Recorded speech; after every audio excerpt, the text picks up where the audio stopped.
Preparados para uma jornada de conhecimento? Começa agora o Espasticidade Brasil.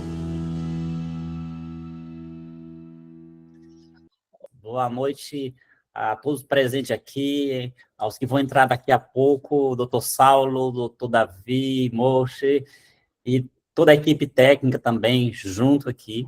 Então, nós damos continuidade ao Espasticidade Brasil, que já realmente veio para ficar, já o nosso 7º módulo. Então, a gente já transitamos com o doutor Eduardo Melo, falando sobre a espacidade no Brasil, depois a doutora Vanessa, falando sobre a paralisia cerebral, seu diagnóstico, doutor Epitácio, doutora Rebeca Heder, Ana Patrícia, Leonardo, eu falei um pouquinho, Alencar falei um pouquinho de isotomia, e hoje chegou a hora mais da ortopedia, casadinha com todos os tratamentos, com todas as equipes, ortopedia com a neurologia, com a neurocirurgia, com a neuropediatria, com a reabilitação. Então, sejam bem-vindos a todos. Já vou apresentar nossos convidados especiais de hoje. Então, o Espacidade Brasil veio realmente para promover um fórum de discussão, e que não é só nesse momento, nós passaremos agora 1h30 juntos, mas essa participação de hoje ficará gravada, mais ou menos uns 5 dias, estará disponibilizado no site do Espacidade Brasil, no YouTube Espacidade Brasil, e também no Instagram. Então, hoje nós estamos fazendo a nossa 7ª participação. Próximo mês, nós vamos trazer tudo que nós já discutimos hoje e vamos convidar um paciente que já passou por vários processos. Então, é a visão do paciente. Teremos Samuel Bortolin, moderado pela professora doutora Isabel Érica, que é uma assistente social muito especial, acostumada a trabalhar com pessoas com deficiência. Então, vai ser muito importante o próximo mês, o mês de outubro, será dia 8. Mas agora, eu só tenho mais a que agradecer a todos presentes e nossos patrocinadores, o Hospital São Marcos, que é um ponto forte de apoio aqui no Piauí, onde a gente tem a oportunidade de tratar nossos pacientes do ponto de vista neurocirúrgico, do ponto de vista ortopédico, com muita qualidade, com muita estrutura. E também a Ipsen, e fortemente nos apoiando a espacidade, apoiando o caminho do ABC também. Então, fora isso, vamos juntos. Doutor Davi, seja bem-vindo. Muito Olá, bom. Alencar, meu amigo, tudo jóia? É uma felicidade estar aqui. O doutor Saulo que vai te apresentar, o Davi, rapidamente, é um ortopedista pediátrico que é responsável por uma região muito grande. Deixa eu falar, Grande Fortaleza é muito além do que Fortaleza. É uma região grande. Boa noite, Davi. Tudo bem? No Nordeste. E é o médico do Brasil, é o médico responsável por conduzir grande parte dos pacientes infantis, do ponto de vista da ortopedia pediátrica do Nordeste, principalmente em Fortaleza. Dr. Saulo Zabulon, ele veio aqui, agradeço o convite de última hora, de fato, ele Obrigado, faz parte da nossa equipe, ele coordena o serviço da ortopedia pediátrica relacionada à paralisia cerebral do nosso serviço do Hospital Infantil Cídio Portela, um hospital ao qual eu tenho a oportunidade de trabalhar já há 24 anos, Davi, então bastante tempo, e o Saulo, hoje ele coordena a parte da equipe ortopédica relacionada à paralisia cerebral e à espasticidade. O doutor Saulo está substituindo o doutor Vinícius, que é teu amigo também. Sim. O doutor Vinícius está ocupado hoje, não pôde, mas né? Naturalmente é ocupado nas campanhas aí. É importante ter essa parte para ter apoio, para apoiar as lutas pelas pessoas com deficiências. É muito importante a gente ter representantes. Ele dispensou e ele encaminhou o doutor Saulo, que é do mesmo nível. Então, eu gostaria agora que o doutor Saulo apresentasse o Davi. E como é que vai ser, só um minutinho, Saulo e Davi, como é que vai ser? Por essas apresentações, o Davi vai vai colocar a aula dele, vai falando, vai apresentar, e aí, Davi, o moderador, assim, pode intervir contigo, pode se transformar em capítulos, bate-papo, isso fica bem à vontade, tem que ser bem leve, tá? Bem leve, vai... Maravilha. Se eu achar assim, um assunto, eu disse, nossa, se eu não entendi, você, Davi, para um pouquinho aí, eu acho que legal, acho que isso aqui é um ponto importante, vamos lá. Nós teremos até 9 horas nessa dinâmica, tá? Então, até 9. 9 horas a gente encerra essa parte, e aí a gente vai, microfone aberto, câmeras abertas, aí as pessoas podem interagir diretamente, fazendo pergunta, fazendo suas colocações. Aí eu peço que quem for participar, lá no momento, levante a mão e a gente vai chamando e vai liberando a câmera para cada um que queira participar. A sugestão é que as perguntas sejam diretas para a gente dar oportunidade para todos, porque tem muita gente. As pessoas vão entrando, Davi, mas hoje o grupo Espacidade Brasil, nós já temos mais de 1.500 pessoas cadastradas, então temos mais de 1.500 pessoas que receberam as informações e receberão as informações pós-aula. Então, nem todo mundo pode estar presente instantaneamente, mas ficam acompanhando posteriormente, então é muito rico. Bom, agora estou parecendo palestrante, hoje eu sou só o apresentador. Na última apresentação, eu que dei a aula, então vou passar para o Saulo moderar, apresentar o Davi com mais precisão, e aí seguirmos a apresentação. Nós temos a equipe técnica que está à disposição, a qualquer momento, Davi, é só chamar e vamos juntos. Qualquer coisa, a gente vai discutindo, levando, tem que ser leve, é à noite, todo mundo trabalhou, mas isso aqui não é um trabalho, isso aqui acho que é uma oportunidade para nós e para quem vai estar participando. Então, Saulo, é contigo agora. Primeiramente, boa noite a todos do Espacidade Brasil. Para minha satisfação, estar participando como moderador do Dr. Davi Mochi, médico conceituado aqui do nosso estado vizinho aqui do Ceará, com formação também na ACD, assim como eu. Então, aqui é mais um bate-papo da gente conversar, trocar experiências, discutir alguns casos. Mais uma satisfação. Seja bem-vindo ao Espacidade Brasil, Davi. Obrigado. E qualquer coisa, durante a palestra, a gente pode, de vez em quando, parar para explicar alguma coisa que seja mais batida, mais para o público geral ter mais contato. Mas fique bem à vontade e uma satisfação novamente estar com você aqui. Obrigado, meu amigo. Tudo bom. Ótimo. Boa noite a todos, pessoal. É um grande prazer estar aqui com o Alencar, estar com o Saulo, enfim, com as pessoas que realmente trabalham muito com essa parte de doenças neuromusculares, de maneira geral. Eu já faço isso há muito tempo, né? Um pouquinho menos que o Alencar, mas... E assim, eu me sinto muito, muito feliz de trabalhar basicamente com isso, né? A gente atende uma quantidade muito grande de pacientes, em média de 50 pacientes toda semana, e realmente, assim, eu digo que é o que eu mais gosto de fazer, é exatamente isso, né? A gente trabalha, opera, faz outras coisas de ortopedia pediátrica, claro, e trauma infantil, mas realmente a nossa paixão são doenças neuromusculares, né? E é um assunto extremamente apaixonante por conta da complexidade, né? É um assunto que quanto mais você estuda, mais a gente tem, digamos assim, a gente aprende, mais a gente consegue melhorar a nossa conduta, tratar melhor nossos pacientes, entendeu? Então, eu fiquei muito contente com o convite do Alencar, no sentido que é uma coisa que até ele estimula a estudar mais. Então, teoricamente, você acaba sempre aprendendo mais quando você se prepara para essas aulas, né? E a gente vai falar um pouquinho, certo, sobre a cirurgia de partes moles na parede cerebral, um assunto extremamente controverso, né? Costuma dizer que hoje em dia existe até uma certa receio muito grande com relação à cirurgia de partes moles, assim como a risotomia já teve, né? Por conta de maus resultados. A gente sabe que, infelizmente, né, é muito comum a gente ter casos de crianças que, após cirurgia de partes moles, houveram uma piora da função. Eu costumo dizer que, hoje em dia, a cirurgia de partes moles, por muitas pessoas, é vista como um vilão. E, na verdade, a gente vai conversar com vocês e tentar explicar que não é bem assim, tá?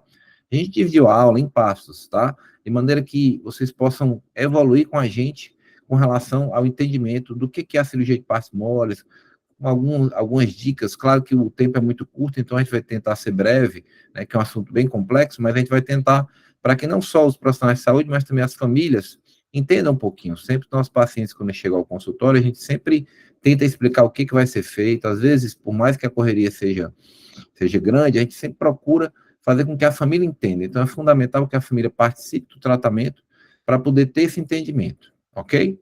Bom, então, o primeiro passo, sem dúvida, é entender, certo? Como as deformidades na paralisia cerebral acontecem. E a gente não pode começar qualquer aula de paralisia cerebral falando sobre a definição, tá?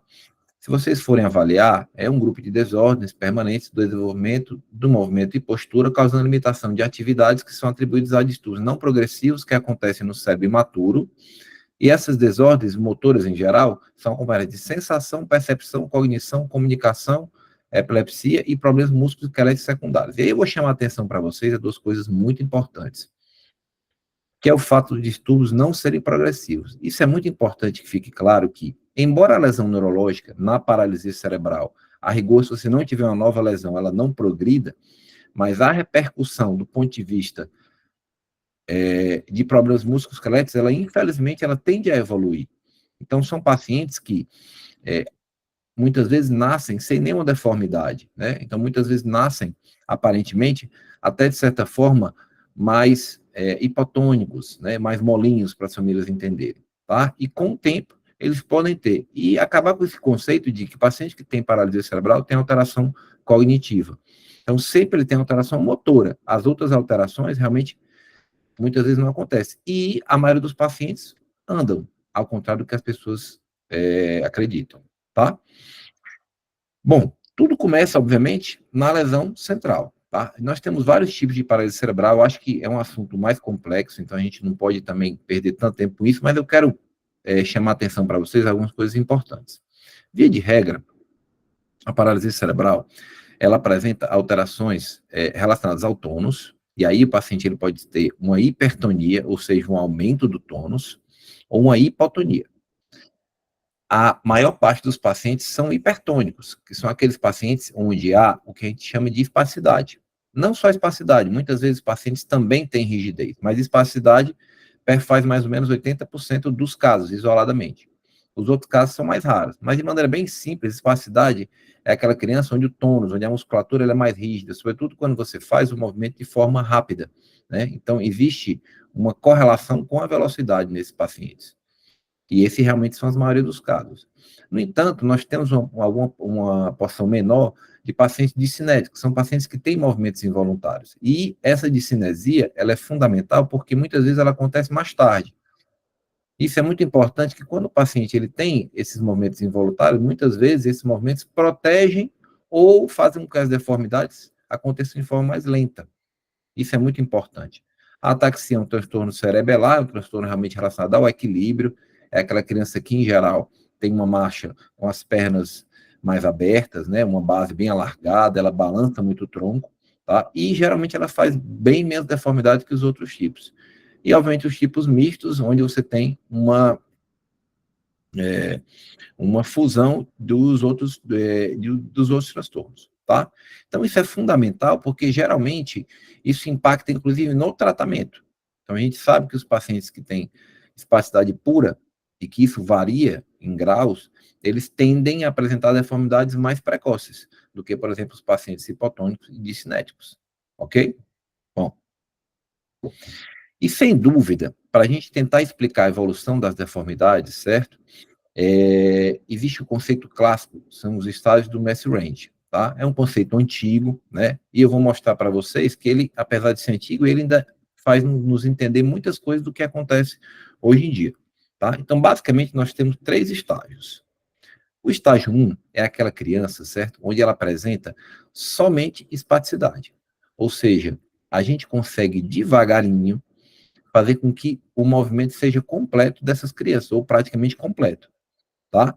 Então, é uma contratura dinâmica, ou seja, é uma contratura, ela não é fixa, ela não se mantém, eu consigo, digamos assim, corrigir ela, tá?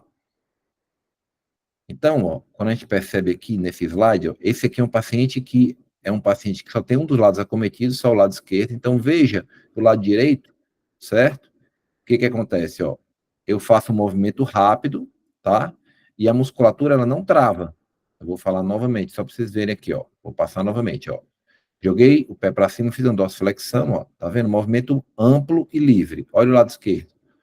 Ele dá uma paradinha e depois continua. Então, isso é espasticidade. Obviamente, você pode ter outros transtornos, pode ter clonos, que é quando um clonos não esgotável, que é quando aquela musculatura começa a fascicular, a tremer. Você pode ter um aumento dos reflexos, mas assim, do ponto de vista para entender a evolução das deformidades, certo? Isso é que é importante. Entender de maneira bem simples, sobretudo para as famílias, que é mais ou menos assim. Quando você vai contrair uma musculatura, você contrai e depois você relaxa. O que acontece na criança com paralisia cerebral é que você tem a contração, mas o relaxamento, ele não acontece na mesma proporção. Então, a musculatura, ela permanece mais tempo contraída. Ok?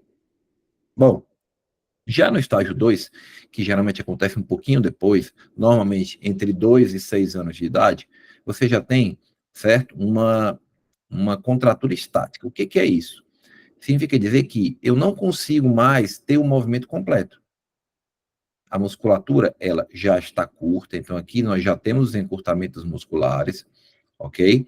E a criança começa a ter alterações, não só deformidade, mas alterações significativas, sobretudo na marcha do paciente, tá? Como a gente pode ver aqui nesse caso, é uma criança, perceba, ó, também é um caso unilateral, a gente colocou muitos casos unilaterais para vocês terem a comparação, tá? Então vejam, ó, que o lado direito, ó, o pé, ele não baixa, certo? Vou rodar novamente o vídeo aqui para vocês. Opa. Peraí, só ocultar isso aqui. Eu acho que não deu certo aqui, não. Pronto. Então, ó, tá todo mundo enxergando? Tá ok, pessoal?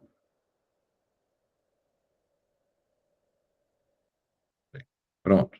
Então, vocês estão vendo aqui, certo? Que o pé esquerdo ele baixa completamente, já o direito ele permanece em equino, em ponta. Então, eu já tenho uma deformidade fixa, tá? O estágio 3, geralmente são crianças mais velhas, entre 6 e 10 anos de idade, onde já tem encurtamento mais grave. Você tem uma alteração das cápsulas, que é como se fosse uma capa que protege as articulações, que já estão curtas. E começa a ter deformidades mais graves, deformidades ósseas, tá? E o que é importante? É que há uma grave limitação da amplitude de movimento. Ó, nós estamos vendo aqui, ó, essa criança que ela tem uma flexão do cotovelo e do punho.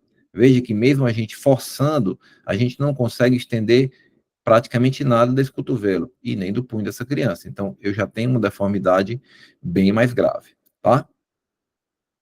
Bom, mas assim, então, teoricamente, certo? Pensando nesse estágio, o que a gente vai entender? Que no estágio inicial, que eu só tenho espasticidade, tá? Que acontece em geral abaixo de 2, 4 anos de idade, o que acontece? Nessa fase, você não tem deformidades fixas. Então, realmente, é o estágio ideal para você tratar essa espasticidade. Obviamente, a gente pode fazer isso não só com a risotomia, mas com a aplicação de toxina botulínica, certo? Que a aplicação de toxina botulínica vai prover uma diminuição desse tônus e, consequentemente, a gente vai ganhar, como a gente vai discutir futuramente, certo? A gente vai ganhar aqui, digamos assim, tempo para pensar em um tratamento mais definitivo, certo? Mas vamos lá. Durante muito tempo, acreditava-se que a principal causa, certo, com relação à lesão neurológica, eram alterações centrais que provocavam alterações musculares. No entanto, hoje em dia, vários trabalhos apareceram e nos mostraram que, além das alterações centrais que provocam as deformidades, você também tem alterações locais, ou seja, na própria musculatura, tá? Então, esse trabalho aqui é muito interessante, que ele avaliou, certo, crianças, vários grupos musculares de crianças, mostrando que há uma diminuição do volume desse grupo muscular, em até 20 a 25%, em várias musculaturas, tá? E isso, inclusive, acontecia muitas vezes precocemente, contrariando um pouco essa teoria clássica, né, que nós temos de Messi-Range. Outra coisa também interessante é que acontece também um acúmulo de colágeno. Então, você sabe que o músculo é composto, sobretudo, de fibras musculares. Então, o que acontece é que nessas crianças, mesmo precocemente, sobretudo quando você tem muita espasticidade, você começa a ter um acúmulo de colágeno, que é como se fosse uma cicatriz que acontece dentro do músculo. Então, a capacidade contrátil do músculo, ela realmente ela é diminuída, ok? Opa, perdão. Acho que eu não coloquei. Bom, o que acontece muitas vezes também é que você tem alterações genéticas, né? Então, existem processos, né, na formação da célula muscular e, sobretudo, na fisiologia da célula muscular, que também estão alterados. Então, há uma alteração genética característica, ou seja, você também não só tem essa alteração central, ok? Isso aqui é muito importante, certo? Ele aqui, a gente teve uma avaliação, tá, o que acontece é que muitas musculaturas, isso acontece sobretudo em outros tipos de doenças hipotônicas, há uma substituição desse tecido muscular por células de gordura. Mas por que isso acontece? A natureza ela é muito sábia, né? Então, a fibra muscular, ela tem um consumo energético muito maior que outras células, porque ela é metabolicamente muito ativa. Então, a gente toda hora está fazendo contrações musculares, mesmo de forma ativa e até passiva, certo? Então, o que acontece? É uma célula que gasta muita energia. E existe um conceito muito importante que serve para praticamente tudo, que é conservação de energia. Então, a gente percebeu que os adultos, esse trabalho é feito em adultos, tá? Em adultos jovens, em que ele viu que as musculaturas desses adultos, elas eram substituídas por gordura, que é uma célula que consome muito menos energia e ela consegue armazenar essa energia. Então, energeticamente, ela é extremamente, digamos assim, positiva, a célula tem essa gordura. Isso é interessante porque, por exemplo, quando você pega algumas patologias, como, por exemplo, a distrofia do Duchenne, há uma substituição de toda essa musculatura. Isso acontece também nos pacientes que têm paralisia cerebral, não só nas formas espásticas, mas também, sobretudo, nas formas hipotônicas, tá? Então, isso é muito importante. Então, existe essa alteração local, tá? Outros fatores muito importantes com relação à função, que a gente sempre chama atenção, é que se fala muito da questão da espasticidade, né? No entanto, pessoal, existe uma tríade que ela é fundamental para a gente estar relacionada à função do paciente. Então, muitas vezes o paciente, ele tem um grau pequeno de espasticidade, porém, ele tem um sobrepeso muito grande. E isso atrapalha muito a função. Vou já mostrar um trabalho para vocês. E também com relação ao crescimento. A gente sabe que o crescimento, certo, do tecido muscular, ele é diretamente relacionado ao crescimento ósseo. Por quê? Porque existe o reflexo do estiramento que acontece quando você tem o crescimento longitudinal do músculo e, obviamente, do osso, e o músculo ele está ligado, digamos, de uma extremidade à outra do osso. Então, se você tem esse reflexo do estiramento, a musculatura cresce mais. Na paralisia cerebral, esse crescimento ele é diminuído.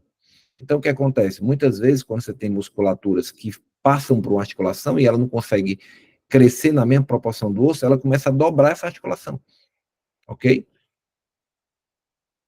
Esse trabalho aqui é bem interessante, certo? Que ele avalia a amplitude de movimento, certo? Que acontece nas crianças de acordo com o nível motor, que a gente vai já falar um pouquinho para vocês, tá? E avalia também com relação aos tipos de lesão neurológica, tá? Como vocês podem ver.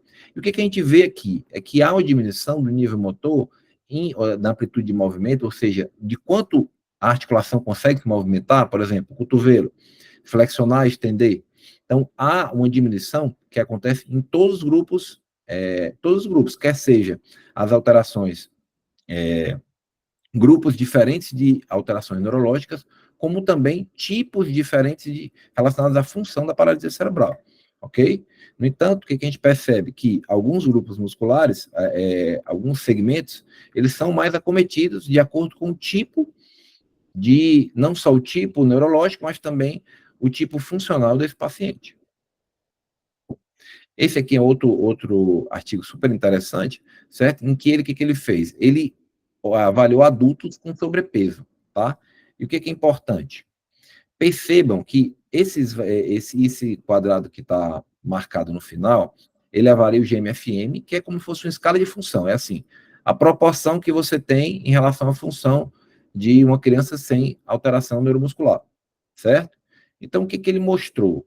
E aqui embaixo, o One Minute Walking Test, esse embaixo, é a distância que ele consegue percorrer, certo? Em 1 minuto. Então, o que vocês podem ver? Que há, certo, todas as crianças que têm sobrepeso, todos os adultos que têm sobrepeso, no caso desse trabalho, com paralisia cerebral, certo? Que eles percorrem muito menos, uma distância muito menor, enquanto a criança que não tem o adulto que não tem sobrepeso percorre 77 metros em 1 minuto, o que tem sobrepeso percorre 46 metros, tá? E a função também é diminuída, para vocês entenderem, ok? Então, realmente, o peso é fundamental para que a sua criança, certo, consiga cada vez mais melhorar a função dela, ok? Sobretudo, depois de um tempo, não piorar essa função, tá? Outros fatores que eu chamo muita atenção são chamados fatores negativos. O que é isso? Quando a gente fala de espasticidade, a espasticidade, embora possa parecer um pouco controverso, mas ela é um fator positivo, ou seja, ela trabalha como proporcionando a atuação do movimento. No entanto, muitas vezes o que acontece é que há uma coativação da musculatura antagonista, ou seja, a musculatura que faz o movimento contrário, ela funciona ela ativa no mesmo tempo. No entanto, ela ativa de maneira imprecisa, de maneira, digamos assim, com a força diminuída. Ó, vamos ver essa criança aqui, ó, que você percebe, ó, isso aqui é antes e depois da cirurgia, certo? Então, veja, ó, que ela tem um pezinho um pouco em ponta, tá? Vou voltar aqui, ó. Ó, o pé um pouco em ponta e para dentro.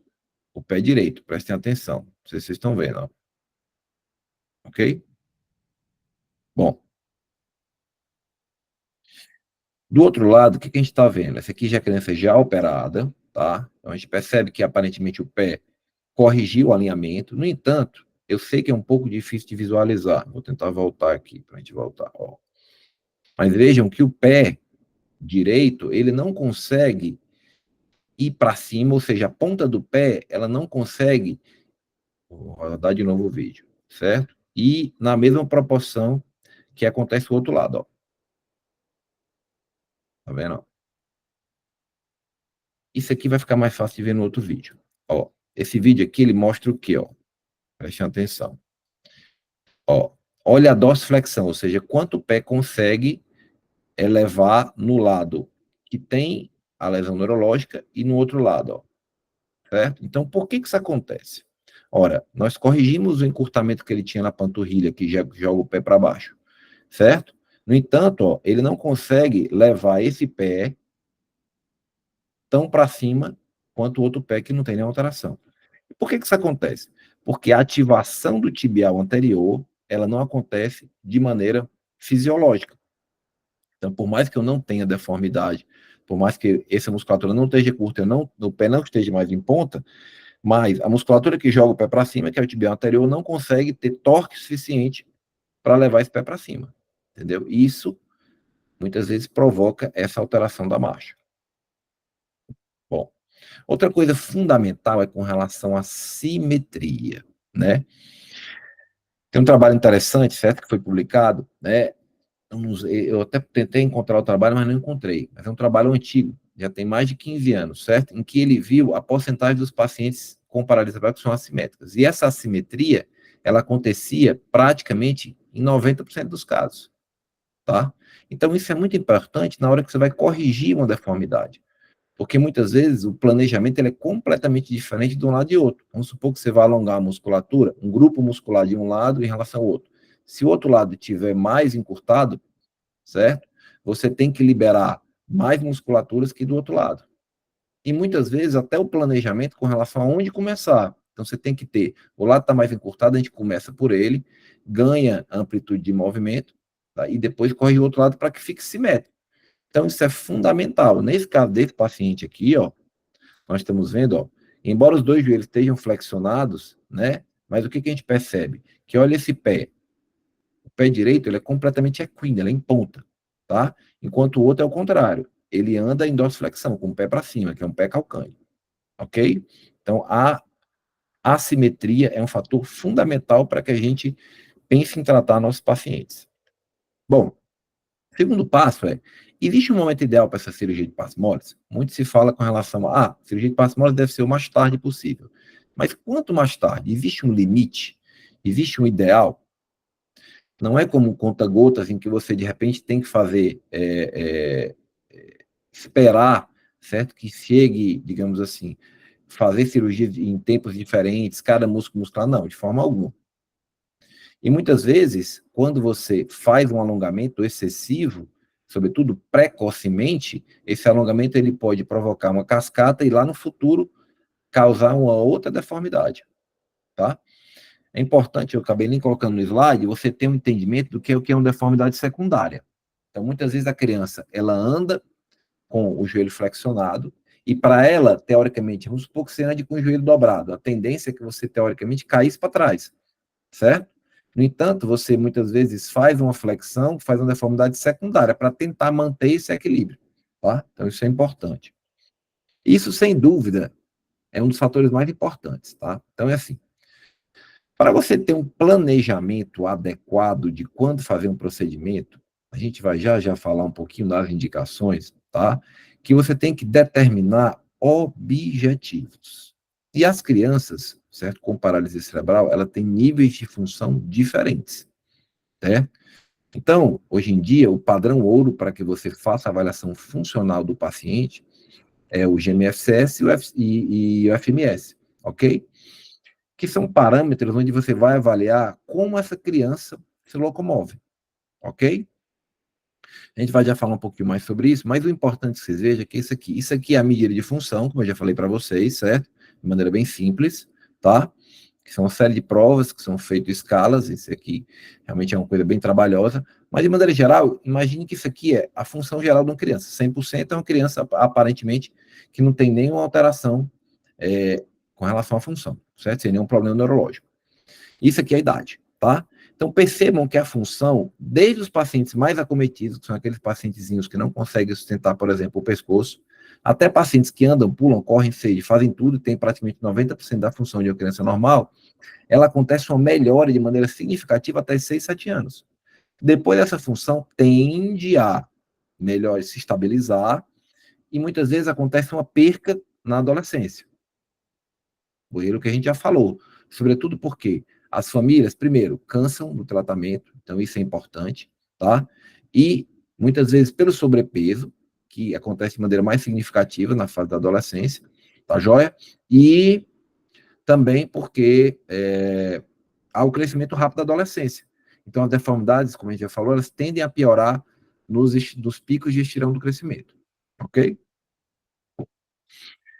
Isso aqui eu gosto de colocar que existe uma balança muito importante com relação a o que você vai fazer para o que você vai ganhar, tá? Então, de maneira bem simples, vocês entenderem, é assim, sempre a nossa balança tem que pender para o que você vai ganhar, certo? Então, muitas vezes, você tem uma deformidade, mas você consegue corrigir essa deformidade com uma cirurgia agora, nesse momento, vamos supor que a criança tenha 5, 6 anos. Ah, mas essa deformidade, ela tá leve. No entanto, muitas vezes, é melhor esperar que a deformidade piore um pouquinho. Se eu vou fazer o mesmo procedimento e a criança não tem uma alteração grave de função, certo? É muito melhor a gente esperar um pouquinho, certo? Para fazer o procedimento um pouco mais tarde. Por quê? Porque a gente sabe que, infelizmente, na paralisia cerebral, nós não estamos tratando a causa. A causa é, muitas vezes, a espasticidade, muitas vezes a hipotonia, né? Muitas vezes alterações musculares inerentes da paralisia cerebral. Mas o que o ortopedista faz, de maneira geral, sobretudo com a cirurgia de parcimônias, é tratar consequências, são as deformidades. Então, isso é muito importante, você ter esse entendimento. Por quê? Porque se operar uma criança muito precocemente, o que vai acontecer é que a deformidade vai recidivar. Então, isso é muito importante. Bom, falando agora um pouquinho aqui do tratamento da espasticidade, né? Especificamente da risotomia, tá? Então, qual é o momento ideal de você fazer a cirurgia de parcimônias? Obviamente que o ideal, a sequência é você tratar a causa para depois tratar a consequência. Então, de maneira geral, a gente sabe que a risotomia hoje em dia ela é feita preferencialmente até os 4 anos de idade, certo? Em alguns raros casos um pouquinho mais tarde, mas de maneira geral, quando você não tem deformidades graves, porque senão você não vai ter um impacto tão grande. E outra coisa, vai ficar mais difícil também o tratamento, ok? Então, existe digamos assim, essa preferência por aguardar. Primeiro, a gente vai tratando. Outra coisa, mesmo que eu não faça uma risotomia, que é um tratamento mais definitivo da espasticidade, por exemplo, mesmo uma aplicação de toxina botulínica, a gente sabe que o Botox, ele não previne quase nenhuma deformidade. Tem vários e vários trabalhos mostrando, né, que a toxina botulínica, ela protela, tá? Isso é muito importante, porque muitas vezes a gente fazendo um programa de reabilitação adequado, tá? Fazendo a aplicação de toxina botulínica, G-seriado, que é um instrumento terapêutico extremamente importante, que as pessoas fazem pouco, na minha opinião, né? Inclusive, tem trabalhos mostrando que, assim, em muitos casos, o G-seriado é superior até a aplicação de toxina botulínica, né? Para o tratamento de algumas deformidades, tá? Então, isso é muito importante, né? A gente trabalhar com todas as possibilidades para a gente protelar realmente esse procedimento, ok? Bom, então a gente vai... como é que está meu tempo? Está tranquilo. Ó, então, a gente vai passar um pouquinho para vocês, certo? Obviamente, existem vários detalhes sobre a cirurgia de parcimônias. No entanto, aqui a gente vai trabalhar para vocês mais com coisas, com princípios, que é o que eu acho que é importante quando você vai tratar uma criança. Quando você sabe os princípios, obviamente a execução, né, é uma coisa que é consequência, tá? Bom, então, de maneira geral, as cirurgias de partes moles são feitas em grupos musculares, unidades músculo-tendíneas, certo? Então, aqui eu coloquei uma panturrilha, tá? Para a gente ter esse entendimento do que as partes que são importantes e onde a gente trabalha, tá? Bom, vou mostrar aqui com a setinha. Isso aqui é uma panturrilha, tá? Isso aqui é o pé, ok? Isso aqui é o tendão calcâneo, ou tendão de Aquiles, como as pessoas conhecem. Isso aqui é aquela massa, certo? Da panturrilha, tá? Então, de maneira geral, nós temos o grupo muscular em si, o fascículo muscular, que é justamente que se você for pegar fazer um paralelo com, por exemplo, com uma peça de carne, é aquela parte mais vermelha da carne, tá? Temos a parte mais embaixo, que é a fáscia muscular, ok? Que é essa parte mais branquinha, tá ok? Tá joia? E temos o tendão, que é justamente esse cordão, certo? Essa estrutura fibrosa, certo? Que você tem que faz a conexão final da musculatura com o segmento ósseo, tá? Então, isso é importante. E esse é um conceito muito importante, porque a gente sabe o seguinte, que quanto mais você intervém nesse cordão, que é o tendão, certo? Mais você enfraquece a musculatura, tá? Obviamente, as cirurgias que eram feitas antigamente na musculatura, certo? Em geral, elas deixaram de ser feitas por quê? Porque elas, teoricamente, têm muitas, digamos, funcionalmente elas não são adequadas e elas corrigem muito pouco. Então, hoje em dia, as cirurgias que a gente faz, basicamente, são na fáscia, ok? E no tendão. Porém, são modalidades de tratamento completamente diferentes. Então, hoje em dia, a maioria dos procedimentos que são feitos, que basicamente nós temos os alongamentos e as transferências musculares, quando você fala de partes moles, certo? Eles são feitos, os alongamentos podem ser feitos aqui, ó, no tendão, como a gente está mostrando aqui, certo? Tá vendo? Ó? Fazendo um paralelo, né, com relação aqui, eu estou alongando aquela face, que é justamente essa partezinha branca da musculatura. E esses 3 procedimentos eu estou alongando o tendão. Esse aqui é um procedimento onde eu corto o tendão parcialmente, como vocês estão vendo, eu não corto ele completamente, ou seja, ainda há uma conexão entre as partes, né? Por isso que a gente chama de um alongamento estável, certo? E aqui é quando há uma perda de continuidade completa do tendão. Então, cortei esse tendão, tá? Completamente. Então, eu perdi a continuidade desse tendão. Ok? Por isso que ele é chamado de um alongamento instável, certo? De antemão, já digo que esses alongamentos, certo? Devem ser completamente evitados nos casos de paralisia cerebral. Ok? Bom, isso aqui só fazer um paralelo para vocês, isso aqui é um tipo de alongamento que a gente tem, certo? Na face muscular, onde eu tenho 2 faces aqui, ó. Eu tenho uma face de 2 musculaturas que fazem parte da panturrilha, certo? Aqui do gastrocnêmio, tanto lateral como medial, e embaixo o solear. Então, a gente ressecou só a face do gastrocnêmio, ok? Bom, a segunda coisa são as transferências musculares. O que é a transferência muscular? Como vocês viram no slide anterior, eu tenho o grupo muscular que ele se conecta, certo? Ao osso pelo tendão, que é aquele cordão, tá? Então, o que é uma transferência muscular? Eu vou tirar, certo? Eu vou tirar esse tendão de uma parte do osso, ou de um osso, e transferir, e jogar esse tendão para outro osso, ou para uma outra parte do osso. Eu posso fazer isso de forma total, como nós temos aqui no semitendíneo, ok? Do joelho, onde a gente fez uma retirada, né? Total, certo? Desse tendão. Ou posso fazer isso de forma parcial, onde eu vou dividir esse cordão em 2, certo? E vou transferir, certo? A metade para um outro osso. E qual é o objetivo disso? Vocês imaginem que eu tenho um pé, certo? Onde a criança, teoricamente, certo?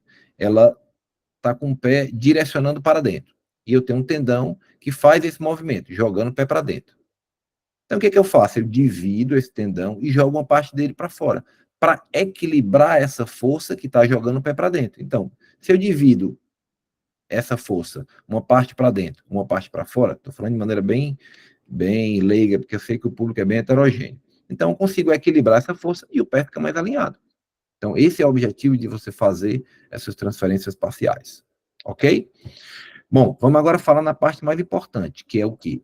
Os princípios das indicações da cirurgia de partes moles. Tá joia? Bom, primeira coisa, todo paciente que tem uma paralisia cerebral é um paciente extremamente singular, certo?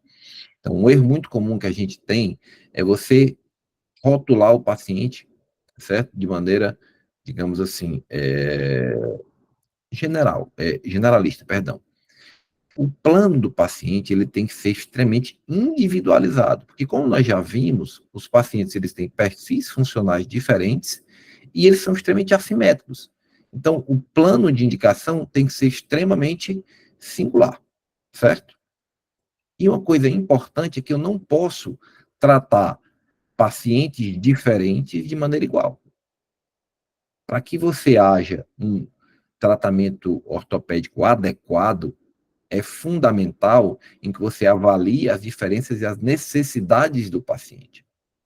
Eu costumo dizer que todo procedimento que você faz, ele não é para o ortopedista, ele não é para o neurocirurgião, não, de forma alguma. O tratamento ele é feito para o paciente, e o objetivo maior sempre é melhorar a função desse paciente, ok? Então, eu costumo dizer assim, em ortopedia pediátrica, as crianças elas têm um potencial de remodelação extremamente alto, tá? E muitas vezes a criança, ela tem um potencial de correção espontânea de algumas deformidades.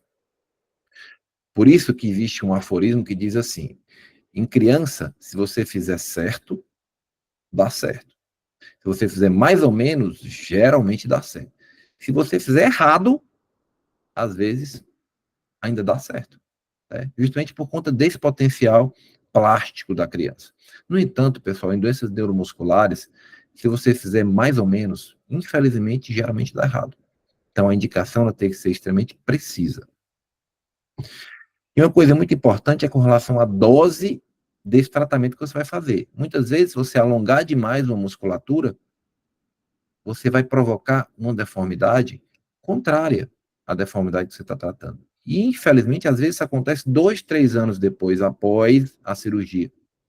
Ah, doutor, mas meu filho estava andando bem, e agora ele piorou. Não, ele piorou porque muitas vezes você faz um alongamento excessivo, muitas vezes você transfere uma musculatura para um local que não é o ideal, entendeu? Então, é importante você acertar a dose correta do tratamento. Não é só saber o que fazer, mas é saber como fazer. E a gente sabe que esse conceito antigo, certo, Profuso Mercer Range, em que antigamente a criança com paralisia cerebral, ela operava todo ano, certo? Isso a longo prazo é que a criança havia uma piora da função. Por quê? Porque as indicações não eram precisas, certo? Hoje o padrão de tratamento é tentar fazer todos os procedimentos, certo? Num tempo único, ou seja, num único evento, mexendo em vários segmentos, tá? Então isso é fundamental. Por quê? Porque você diminui o tempo de mobilização desse paciente, ou seja, você faz com que haja um retorno mais rápido à função, tá? Você diminui os riscos operatórios e, sobretudo, você tem um entendimento melhor. Muitas vezes você vai corrigir os dois lados, certo? De um procedimento, então você consegue avaliar melhor a simetria fazendo o procedimento num tempo único. Muitas vezes são cirurgias grandes. Nós temos uma postura de raríssimas vezes parcelar plano. A gente faz cirurgia às vezes de 5, 6 horas, entendeu? A gente mexe, além de partes moles, que é o mais simples, entendeu? Mas faz osteotomia dos 2 fêmures, 2 bacias, às vezes até mexe também em parte óssea do pé. Mas por quê? Porque é o melhor para o paciente. Ah, doutor, mas ele vai sofrer muito. Não, ele não vai sofrer. A dor, ela tem inclusive um trabalho mostrando isso, que procedimentos multiníveis individualizados, a dor ela é similar. Ok? Bom, e sem dúvida, uma coisa que é fundamental é entender a necessidade do paciente. E isso aqui veio para modificar esse entendimento, ok? Que é a classificação de função motora grossa. Todo pai que tem filho com paralisia cerebral, ou O profissional de saúde nem se fala, é obrigação saber isso. Eu lembro que, quando eu voltei para Fortaleza, faz 17 anos, e eu falava de INSS, o pessoal falava, não, isso aqui, o Davi tá ficando louco e tal. Mas hoje em dia, já sabe que é uma linguagem universal, certo? Ela é falha, ela tem, digamos assim, falha sobretudo com relação à comunicação, porém, é o padrão ouro para a gente guiar o nosso tratamento. E de maneira simples é assim, ó. Nível 1 é aquela criança que anda, pula, corre, sobe escada sem corrimão, tá? Nível 2 é aquela criança que já anda um pouco mais devagar, já cai um pouco com mais facilidade, para subir escada precisa de corrimão, né? Não consegue pular, tá? No entanto, ela consegue andar independente, sem precisar de nenhum meio de ajuda, ok? Nível 3 é aquela que, para andar na comunidade, certo? Ela lança mão de quê? De algum meio de ajuda manual, um aditamento manual. Pode ser uma bengala, pode ser uma muleta, pode ser um andador. Agora, longas distâncias, vai andar com os pais no shopping, vai andar muito, isso cansa muito. Então, realmente, ela acaba lançando mão de uma cadeira de roda. Ok? Nível 4, já é aquela criança que tem um bom equilíbrio cervical, um bom equilíbrio de tronco razoável, consegue fazer, mas para a comunidade ela precisa de uma cadeira de roda. Tá? Em casa, ela até que ela anda com andador, mas tem que ter um prolongamento torácico, ou seja, que ajude ela a estabilizar o tórax. Tá? Mas que basicamente, para se locomover na comunidade, ela usa uma cadeira de roda, mas ela mesmo pode usar uma cadeira motorizada para poder conduzir essa cadeira. E nível 5, aquela criança um pouco mais comprometida, né?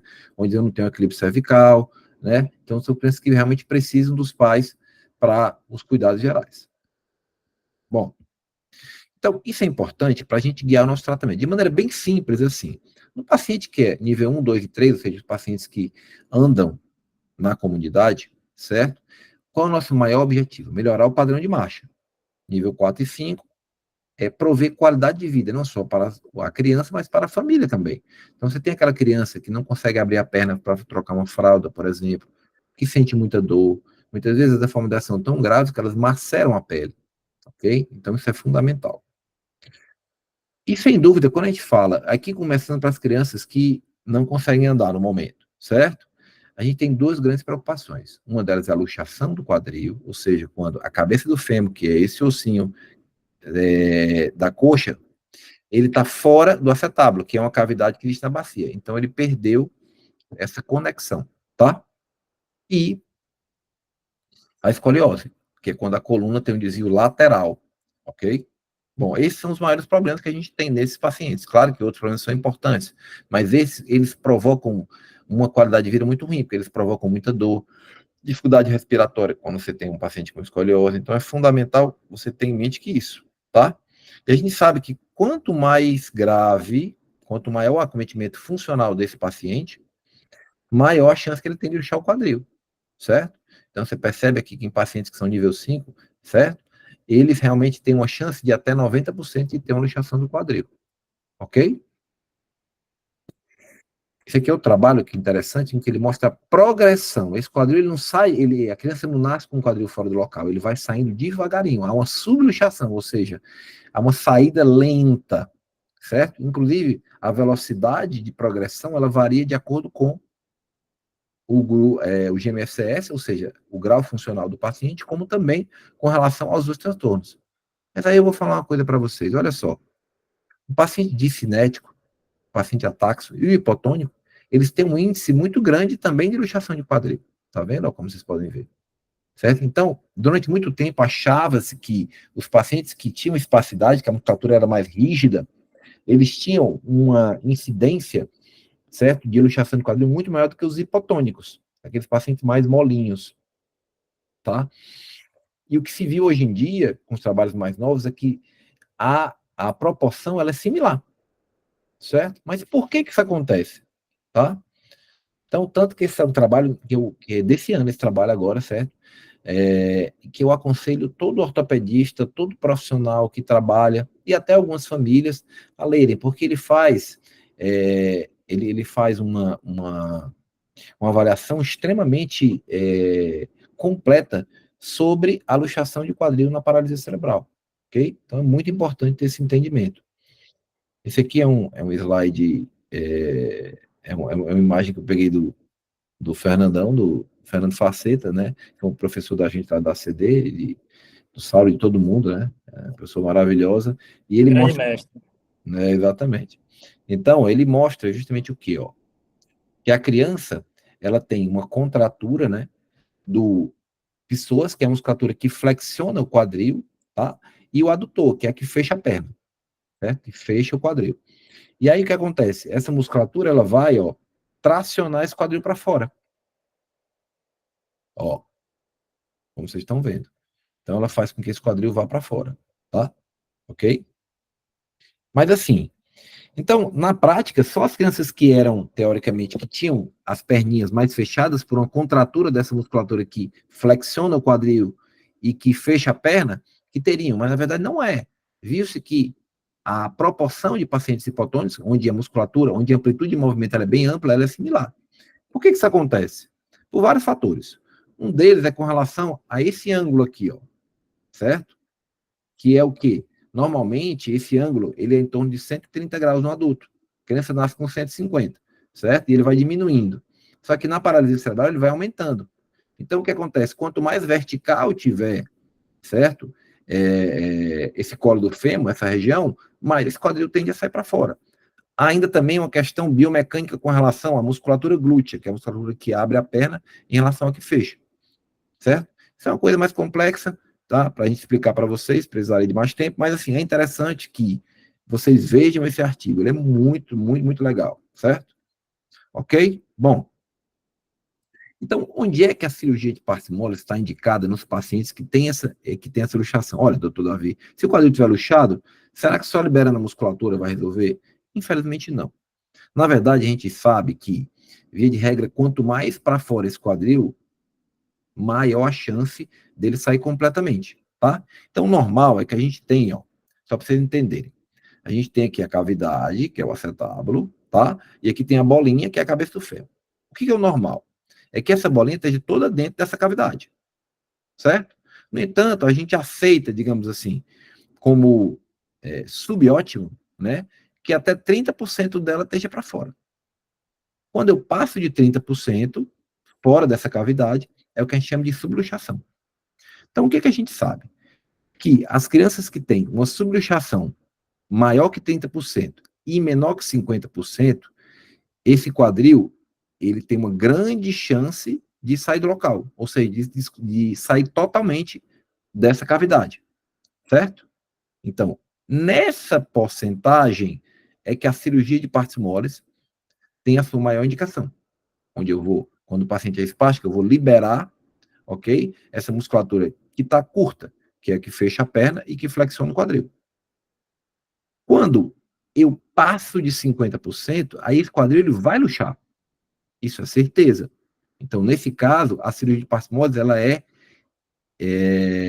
insuficiente para provocar, digamos assim, para diminuir essa progressão, certo? E aí, pessoal, o que acontece? Então vamos ter o seguinte, então vamos liberar do paciente, certo? Essa musculatura, que aí eu não vou ter problema. Na prática, isso era a teoria. Só que se viu? Que essa cirurgia, ela era, que a gente chama de preventiva, porque eu vou prevenir a luxação, certo? Ela era insuficiente e muitas vezes o paciente melhorava no começo e depois piorava, ok? Em que é liberar essa musculatura aqui, ó, só mostrando a liberação dos adutores, certo? Eu vou cortar essas musculaturazinhas, tá? Esse caso aqui é um caso interessante. A gente, tinha 3 anos, 2 meses, já tinha uma subluxação de 37%, certo? Ok? A radiografia não está tão bem posicionada, hoje em dia a gente é muito criterioso com esse posicionamento, que é um slide bem antigo, certo? Mas, assim, via de regra, o que é importante? Que a criança é muito nova, então, quanto mais precoce essa luxação, certo? Mais rápida vai ser a progressão. E quanto maior o nível motor, também mais rápido vai ser essa progressão, como a gente viu no slide anterior. Então, nesse caso aqui, eu fiz a liberação de partes moles. E melhorou, certo? Ok? Melhorou. Então, você vê que foi para 22% e 15%, só com cirurgia de partes moles.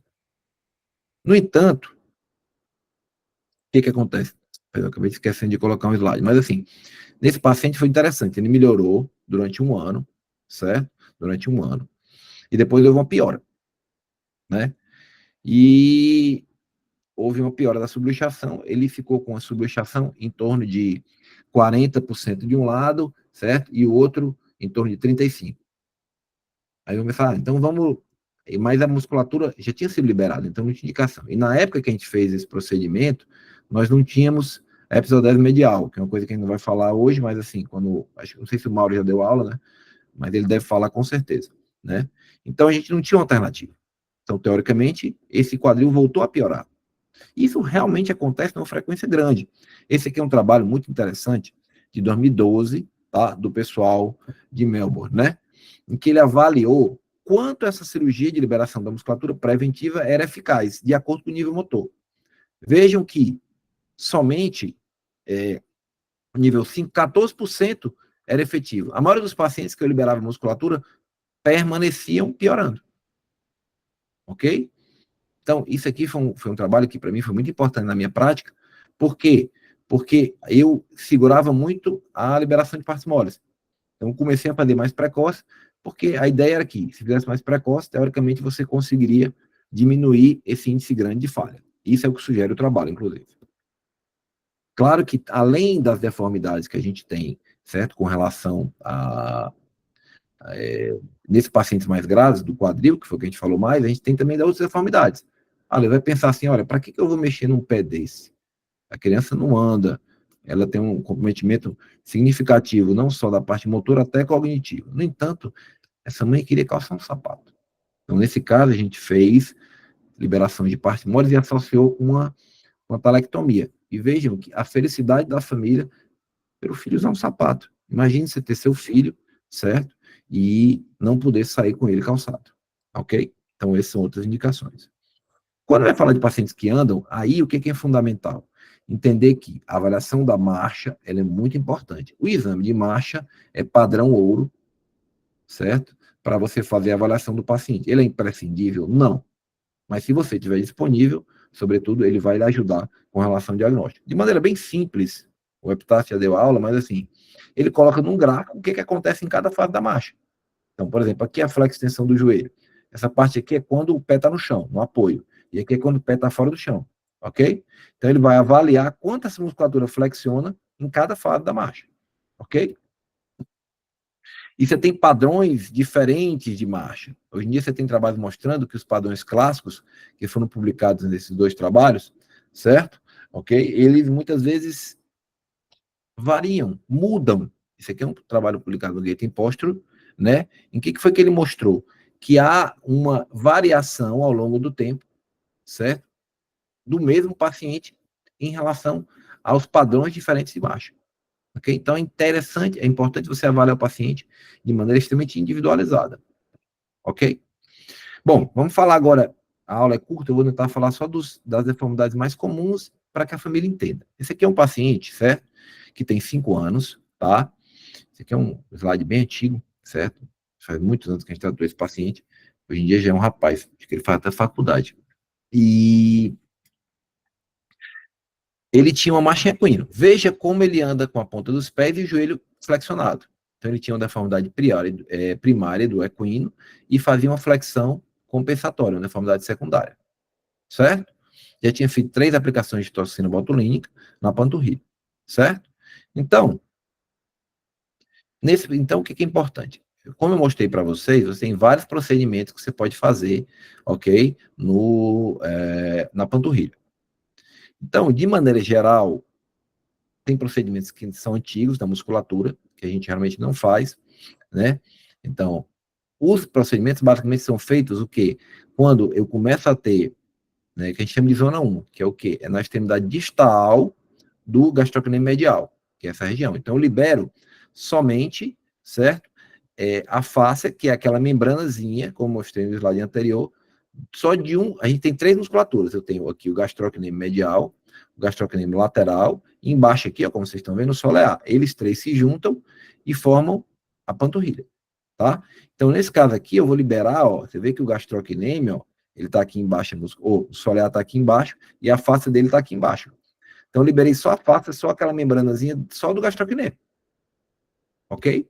Então, essa cirurgia, teoricamente, o índice de hiperalongamento é muito pequeno. entre 3% e 7%, ok? Então, quanto mais alto você vai, quanto mais próximo ao joelho você vai intervir, menos você enfraquece a musculatura, ok? As outras, você faz aqui o alongamento da face, ó, tira só a membranazinha, mas a musculatura do solear está toda preservada embaixo, ok? Mas eu tirei os dois, certo? E aqui eu vou mexer no tendão, ó. Veja que a gente não faz alongamento instável, eu não perco a quantidade de tendão, tá? Então, de maneira geral, eu posso fazer 2 cortinhos, que é o wide, cortes parciais, ou 3 cortinhos, que é o hook, ok? Então, de maneira geral, na paralisia cerebral, tá? Isso aqui é interessante, são 2 trabalhos que eu aconselho todos os ortopedistas a lerem, certo? Esse aqui, que é um trabalho que você tem vários tratamentos de várias deformidades, ok? E ele faz um consenso entre pessoas com experiência muito grande em paralisia cerebral, ok? Como vocês podem ver, são pessoas, né, que dispensam apresentações, tá? E esse aqui é um trabalho interessante também, que é uma revisão sistemática, é mais antigo, 2010, tá? Mas ele também é super interessante, né? Que é do Benjamin Shore, né?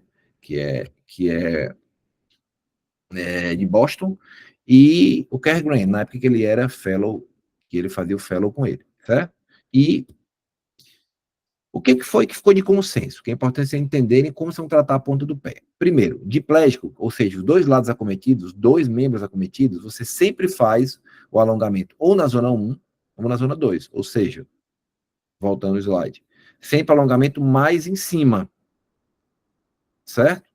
Você não deve fazer em zona 3. Por quê? Porque você pode provocar isso aqui, ó.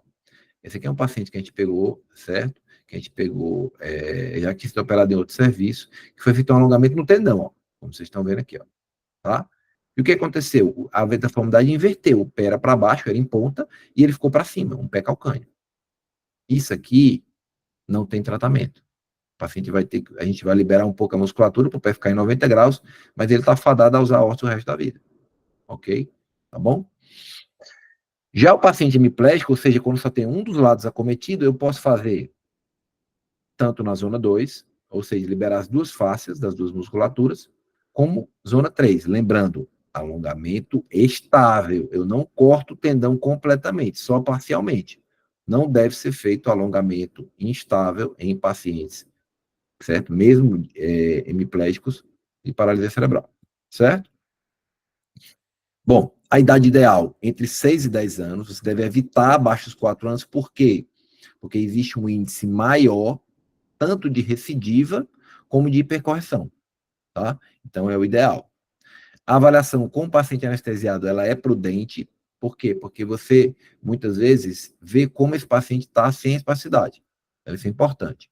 E a recidiva, ou seja, ele volta a andar em ponta, sobretudo em pacientes quando eu faço abaixo de 4 anos e hemiplégicos. Então, a ponta do pé em paciente que só tem um dos lados acometido, ela é muito mais intensa, certo? Mais grave em pacientes do que pacientes que têm os 2 lados, ok? E muito raro você ter a hipercorreção em hemiplégico, somente 1%.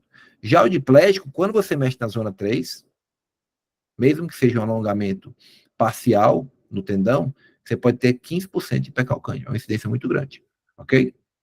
Bom, aqui é mostrando aquele pacientezinho, ó, andando na ponta. A gente fez só um alongamento em zona 1, só um strier, certo? Ó, não dá para ver a cicatriz, mas, né?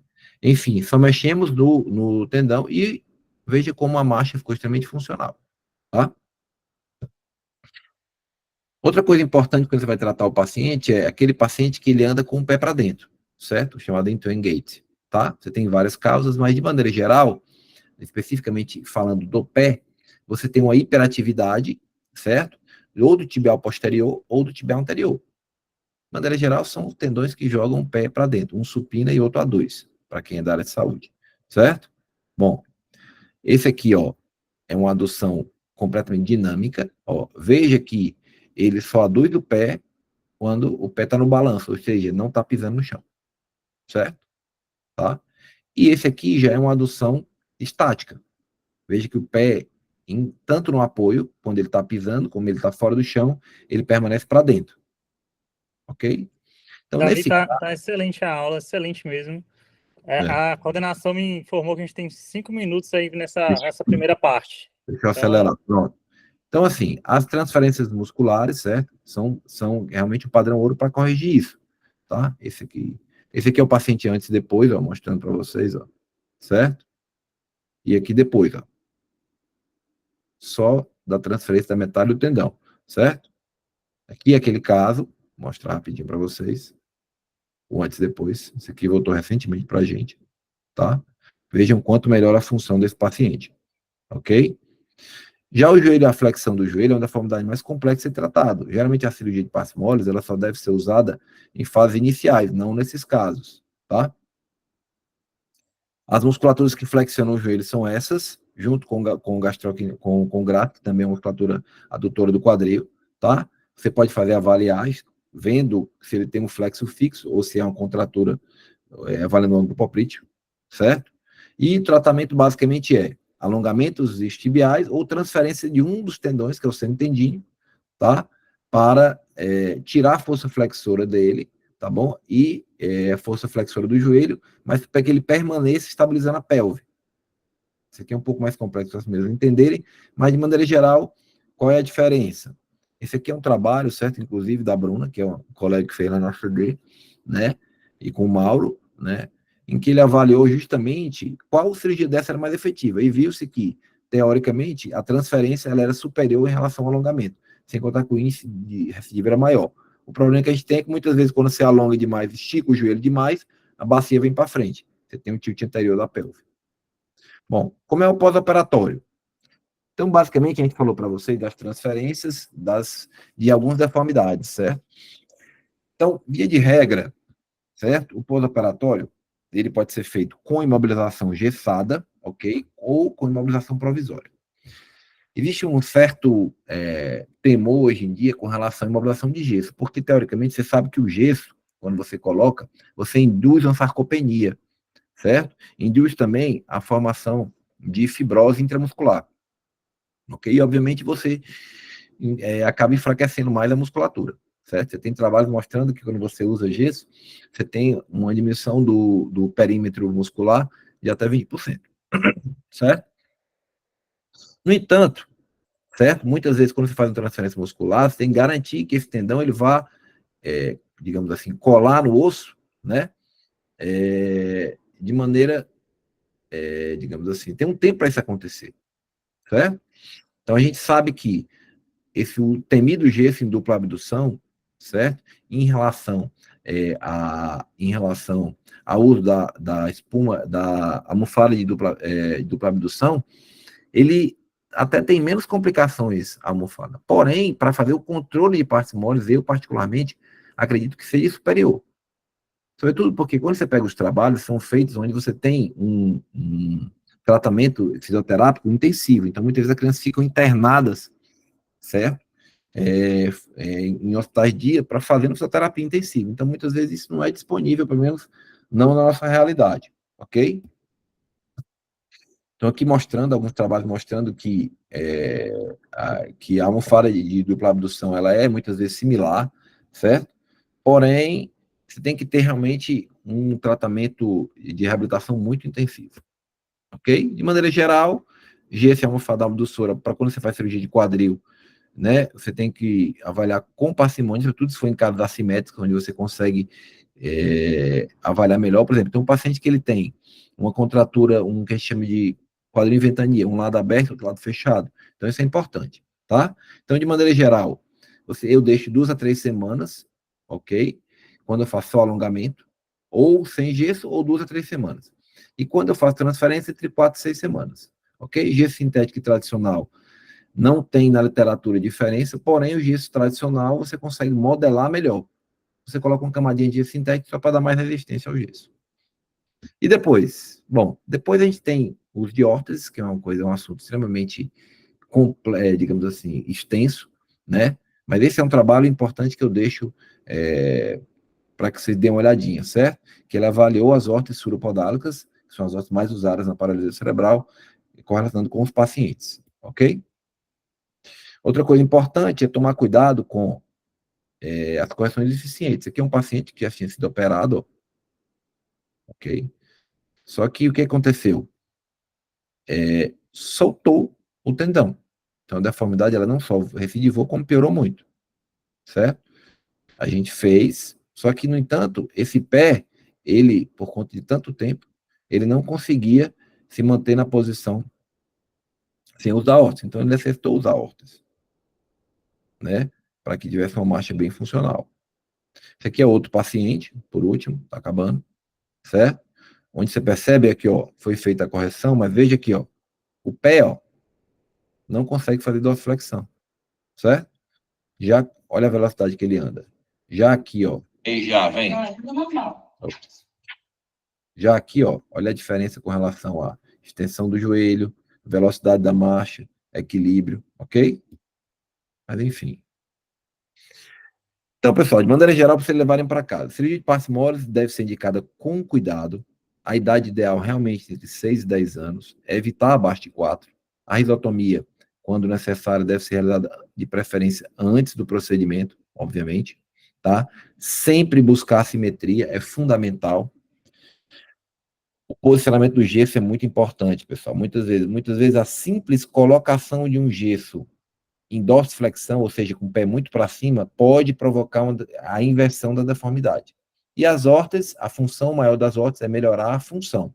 Algumas vezes elas podem prevenir algumas recidivas. Porém, uma órtese não corrige nenhuma deformidade, em nenhuma situação na paralisia cerebral. Ok? E muitas vezes o vilão não é tão ruim assim. Ok? Então, a cirurgia de parcimose, quando bem indicada, com certeza vai ajudar nossas crianças. Convidando a todos, né? Eu acho que é o Congresso da Academia Americana, certo? De Paralisia Cerebral, tá? E sempre falar que meu trabalho é a parte mais fácil, certo? A parte mais difícil, certo? Na minha opinião, sempre é do pessoal da reabilitação. Então, sempre a gente trabalha conjunto, tá? Então, esse aqui é a velha guarda aqui do NUTEP, que é um centro de reabilitação que eu trabalho há muitos anos, que eu costumo dizer que é um dos locais que eu me sinto melhor, né? E porque a gente trabalha de maneira muito disciplinar, certo? Então isso é muito legal, né?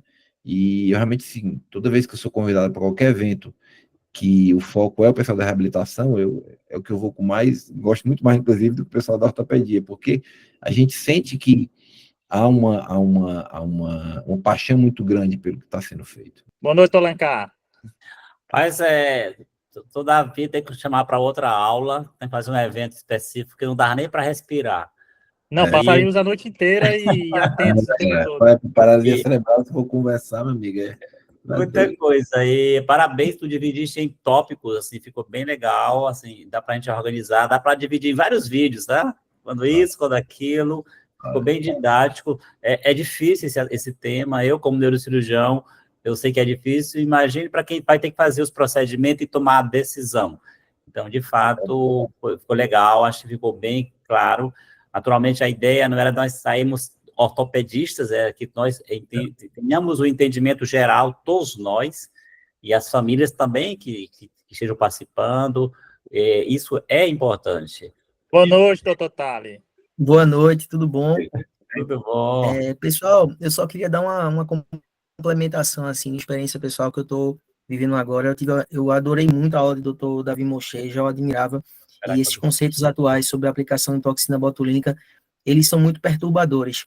Eu estou aqui nesse momento nos Estados Unidos, no Nemours, em fazer um observer aqui com o pessoal, e eu tive a oportunidade de conhecer o Jason Howard, que foi um pupilo do Kerr Graham, lá em Melbourne, e ele é um dos caras que mais escreveu recentemente a respeito da fisiopatologia do que o Botox poderia causar na musculatura.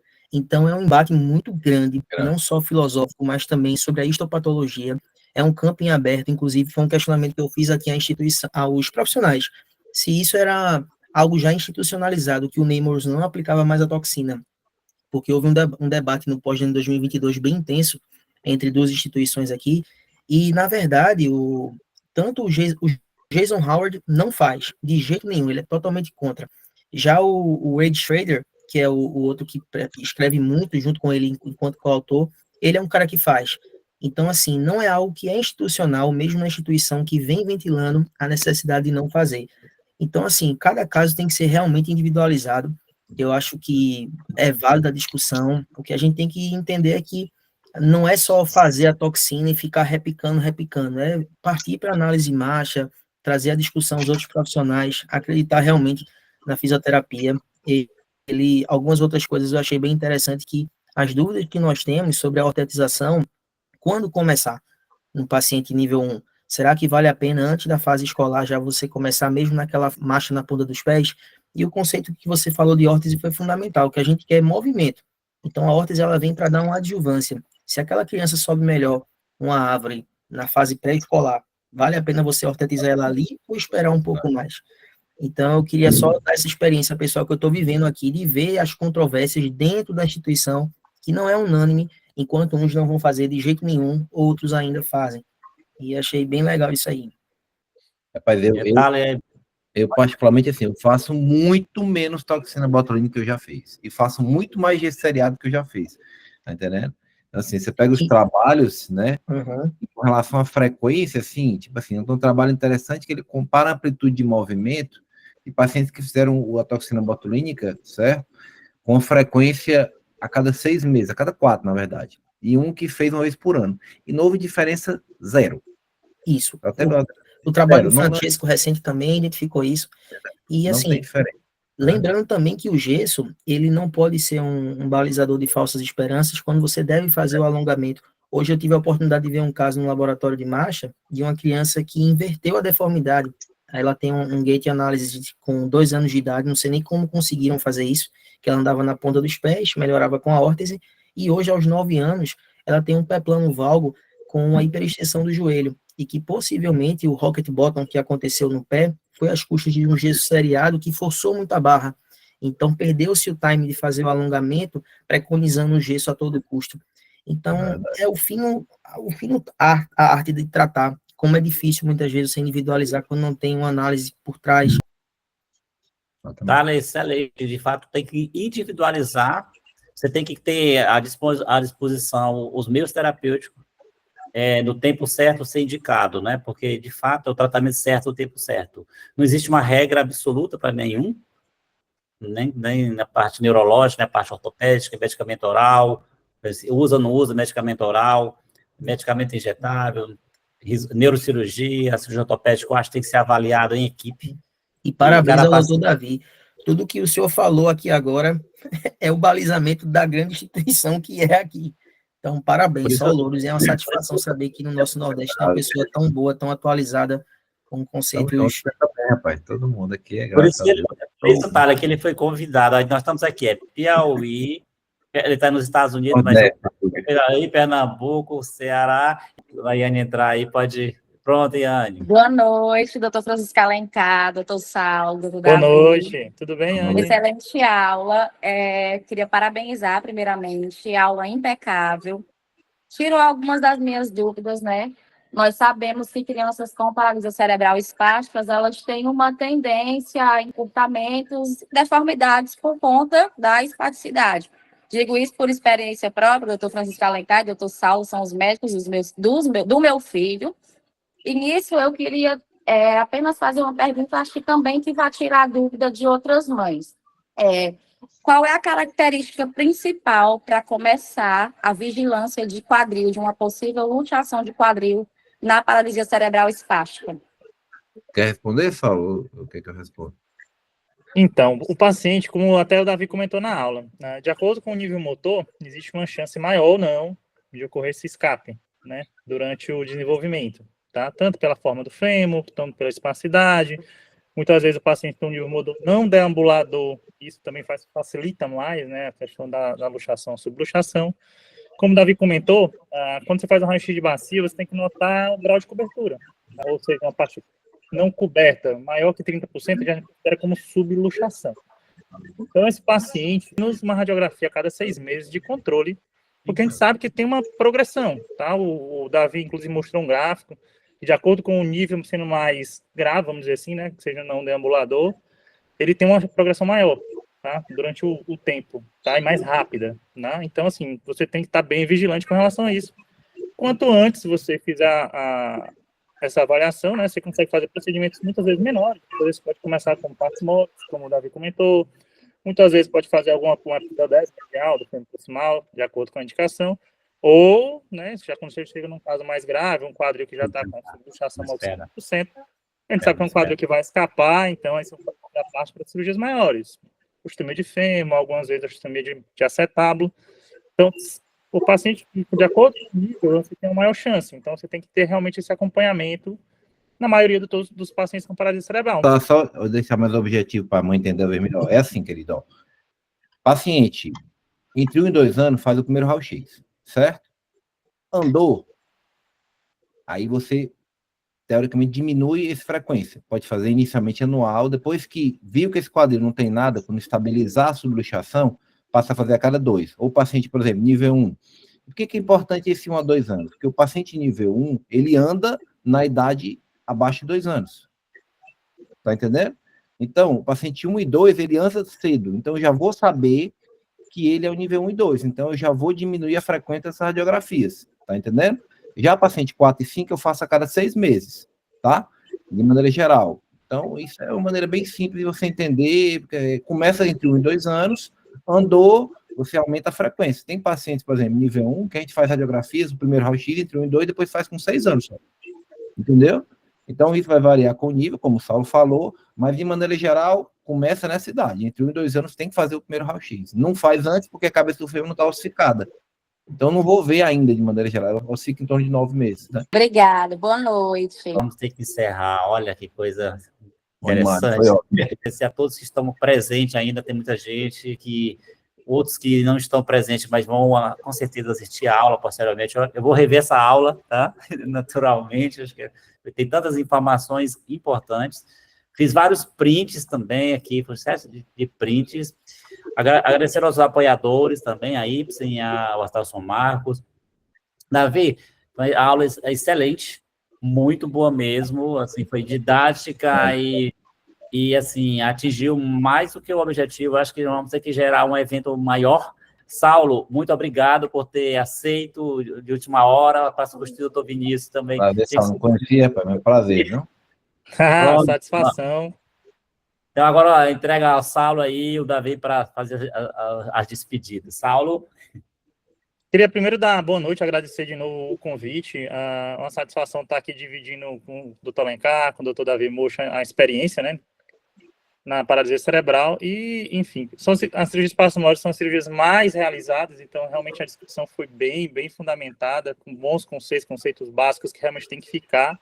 Acredito que as famílias tenham absorvido bastante. E dar meu boa noite a todos, agradecer de novo ao Dr. Davi pela presença. Ei, Davi, você, as suas considerações, meu querido?